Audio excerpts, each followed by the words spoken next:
తన అన్న అయిన మహిషాసురుడు సంహరించబడిన విషయం తెలుసుకున్న మహిషి కోపంతో ఊగిపోతూ ఆకాశాన్ని కంపించింది.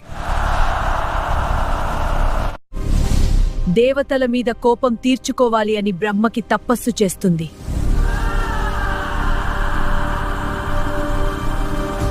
బ్రహ్మదేవుడు ప్రత్యక్షమయ్యాడు. మహిషి, నీ తపస్సు నన్ను ప్రసన్నం చేసింది. కోరుకున్న వరం అడుగు అని బ్రహ్మదేవుడు అనుగ్రహంగా పలికాడు. బ్రహ్మదేవా, నేను ఇంద్రాది దేవతలను సులభంగా సంహరించగలను.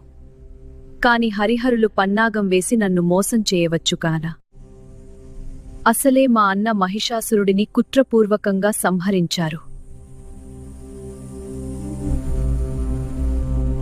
హరిహరుల నుండి నాకు చావు ఉండకూడదు అని అంటుంది మహిషి. మహిషి మాటలు విన్న బ్రహ్మదేవుడు క్షణం మౌనంగా